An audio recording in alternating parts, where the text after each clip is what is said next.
அது மட்டும் இல்லாமல் சார் வேறு என்னென்னலாம் செஞ்சுருக்காரு அப்படின்னா, அண்ணாமலை கதை வந்து copy. Annamalai sir super star, எப்படிப்பட்ட ஆள், அவரை வச்சு படம் எடுக்கிறோம்னா காப்பி அடிக்கலாமா கதையை? காப்பி அடித்து 50 லட்சம் மோசடி செய்ததாக சுந்தர்சி மேலே ஒரு தயாரிப்பாளர் புகார் கொடுத்துருக்காங்க. ஏன் சார் கதை நீங்கள் ஹாலிவுட், அதனால தான் நீங்கள் அரண்மனை வந்து ஹாலிவுட்லேருந்து எடுத்தீங்களா? டாக்டர் ஸ்ட்ரேஞ்ச் வந்து அதனால தான் எடுத்தீங்களா? நான் சொன்ன பார்த்தீங்கன்னா, இந்த மூட நம்பிக்கை முட்டாள்ன்றது என்ன தெரியுமா? அந்த மார்வல்ஸில் கூட படம் பார்த்தீங்கன்னு வச்சுக்கோங்களேன், இந்த நிறைய கேரக்டர் வரும். கேப்டன் அமெரிக்கா, ஹல்க்கு, அப்புறம் தோரு, அயன்மேன்லாம் வருவாங்க. ஆனால் இந்த அயன்மேனுக்கு மட்டும் முக்கியத்துவம் கொடுப்பாங்க.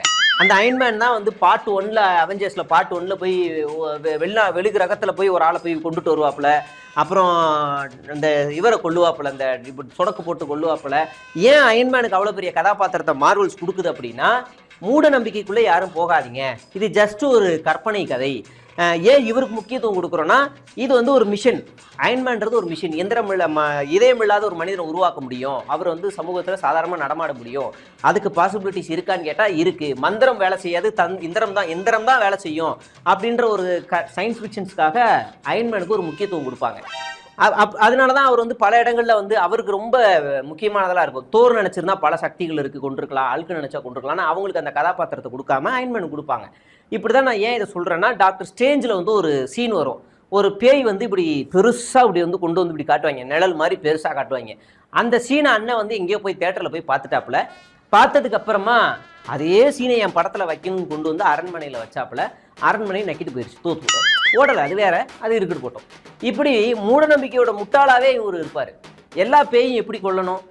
நாம யாரையாவது கொண்டுட்டோம் அப்படின்னா அது பேயா வரும். பேயா வர்றதை நம்ம எப்படி கொல்லணும் அப்படின்னா, அது இப்படிக்கா வரும்போது நம்ம இப்படிக்கா கொண்டு போய் அந்த பணத்தை எடுத்து எரிச்சுட்டா பேய் சேர்த்துரும். அவ்வளோதான் அவருடைய மூளை, அவ்வளோதான் அவருடைய கான்செப்டோட படம். இதான் எல்லா படமும். நீங்கள் எல்லா அரண்மனையிலையும் போய் பார்த்தீங்கன்னா ரொம்ப சிம்பிளாக இதே ஒரே கதை தான். செத்துருவாங்க, வந்து ஒருத்தரையாக கொல்லுவாங்க, அப்புறம் அப்படி போய் கொண்டுருவாப்புல. அந்த பேய் வருதா வரலையாங்கிறதுக்காக எலுமிச்சம்பழம், முட்டை, தர்பூசணி எல்லாத்தையும் உருட்டி விடுவாப்புல. அவ்வளோதான் கதை.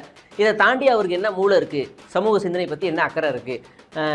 இவரால் மொக்கி எதையாவது பண்ணி விடுதலை மாதிரி ஒரு படம் எடுக்க முடியுமா? மாரி செல்வராஜ் மாதிரி ஒரு படம் எடுக்க முடியுமா? பாரஞ்சித் மாதிரி ஒரு படம் எடுக்க முடியுமா? அப்படின்னா அதான் ஆணவ படுகொலை எடுத்துட்டோம்ல, பேயா வந்துருச்சுல, கொண்டுட்டோம்ல அப்படின்னு எடுத்து சிம்பிளாக முடிச்சிருவாப்புல.